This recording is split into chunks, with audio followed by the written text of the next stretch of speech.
स्वागत है आपका।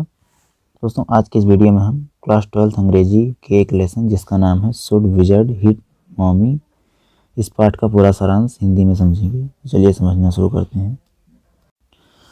दोस्तों, कहानी में जैक के बारे में बताने से शुरू होती है, जिसमें दो छोटे बच्चे हैं, बच्चे जो और बॉबी हैं, जो की पत्नी क्लेयर अपने तीसरे के साथ गर्भवती है, तीसरे बच्चे के साथ गर्भवती थी। इस प्रकार अपनी बेटी को बिस्तर पर रखने के लिए जैक अपनी बेटी को कहानियाँ बना कर सुनाता था। यह कहानी कहने की परंपरा तब से सुनाता था, 2 साल पहले सुनाता था। कहानी कहने की परंपरा 2 साल पहले ही शुरू हो गई थी और इस तरह से यह जारी रही थी, रोज़ सुनाता था। और जैक यह सुनिश्चित करता था कि वह हर बार एक अलग कहानी सुनाएगा, एक नई कहानी सुनाएगा। हालांकि एक छोटा प्राणी हमेशा आ ही जाता था, आमतौर से बस हर कहानी में वो आ ही जाता था। रोचक उदाहरण के लिए या तो रोचर मछली या रोचर चिपमंक था।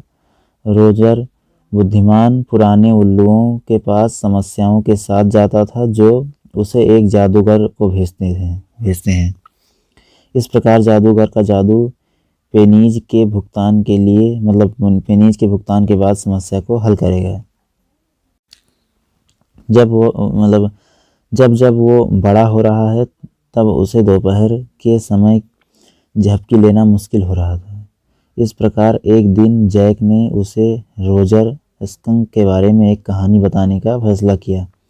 इस कहानी में थोड़ा बदमाश है जो हमेशा इस कहानी में एक बदमाश है जो हमेशा बहुत बुरा लगता है। यह इतना बुरा है कि कोई जानवर उसके साथ नहीं खेलता और हमेशा अकेला रहता है। इस प्रकार रोजर स्कंद बुद्धिमान पुराने उल्लुओं के पास जाने का फैसला करता है। हमेशा की तरह उल्लू उसे एक जादूगर के पास भेजते हैं। जादूगर अपने मंत्र के साथ रोजर स्कंक से अच्छी इच्छा के बारे में पूछता है। वह व्यक्त करता है कि इसके साथ रोजर स्कंक उसकी इच्छा वह व्यक्त करता है कि वह गुलाब की तरह गंध करना चाहता है। रोजर व्यक्त करता है जादूगर से, जिससे जादूगर सहमत है। उसके बाद सभी जानवर स्कंक के साथ खेलना शुरू कर देते हैं, क्योंकि वह गुलाब की तरह महकने लगता है। वह तब तक खेलता है जब तक अंधेरा नहीं हो जाता है। रात में रोजर स्कंक अपनी मम्मी के घर जाता है, जो सोचता है कि जैक जारी रहेगा तो कहानी यहीं पर ख़त्म हो जाती है। घर पहुंचने के बाद मम्मी ने भयानक गंध को नोटिस किया। रोजर से पूछा कि यह किसने किया है। रोजर स्कंक उसे बताता है कि जिस तरह से बदबू आ रही थी वह उसे पसंद नहीं थी, इसलिए उसने जादूगर से गुलाब की गंध लेने में मदद करने को कहा। यह माँ को प्रभावित करता है और उसे बताता है कि वह जो उसके लिए खुद को स्वीकार करना चाहिए। वह सभी गुस्से में जादूगर के पास जाती है और उसे मारने के बाद बदबूदार गंध वापस लाने के लिए कहती है वो जादूगर से। इस प्रकार जादूगर अपने वर्तनी को उल्टा कर देता है और रोजर को स्कंक वापस जो सूंघ रहा जो पहले वाली बदबू है उसको वापस दे देता है। हालांकि यह नया अंत जो खुश नहीं करता, वह जैक को मम्मी को वापस करने वाले जादूगर को बदलने के लिए कहता है।